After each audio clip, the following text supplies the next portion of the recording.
Quotes from Gardiner Spring. From the Kindle, Deep Christian Quotes and Bible Verses. First quote. Where children are held in slavish fear, the fault is always the parents. Even with children whose tempers seemingly cannot be controlled by other means, there is little hope of having any happy, long-term influence as long as they are held in the bondage of fear. Second quote.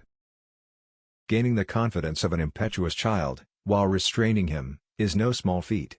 It calls on all the kindness, discretion and firmness of a godly parent, who will soon go to his heavenly Father for wisdom.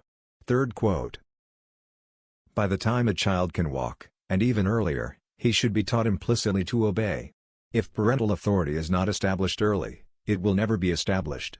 When I say early, I mean very early. By the time a child is 15 years old, authority, bare authority, will not reach him.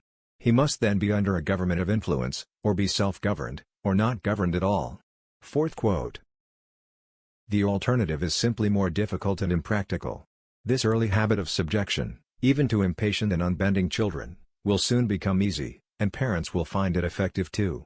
Fifth quote. Here may I add, I have no doubt of the propriety and importance of corporal punishment. God has abundantly approved of it in His Word. But it is only for a child.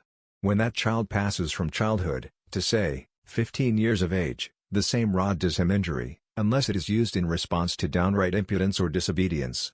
If the young adult will not be governed by reason, kindness, influence, he needs a stronger arm than the discipline of his family. Sixth quote. Indeed, all our efforts to train up our children in the way they should go, exhaust their influence before we are aware of it. The days of childhood, these are the seasons when character is formed. And if these are neglected, it will be a miracle of mercy if our children are not forever lost. Seventh quote. Indeed, all our efforts to train up our children in the way they should go, exhaust their influence, before we are aware of it. The days of childhood, these are the seasons when character is formed. And if these are neglected, it will be a miracle of mercy, if our children are not forever lost. Eighth quote.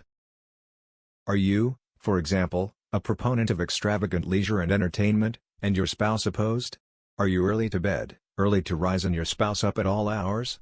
Is your spouse firm in authority, and you chide her as severe, and the enemy of your children's pleasures?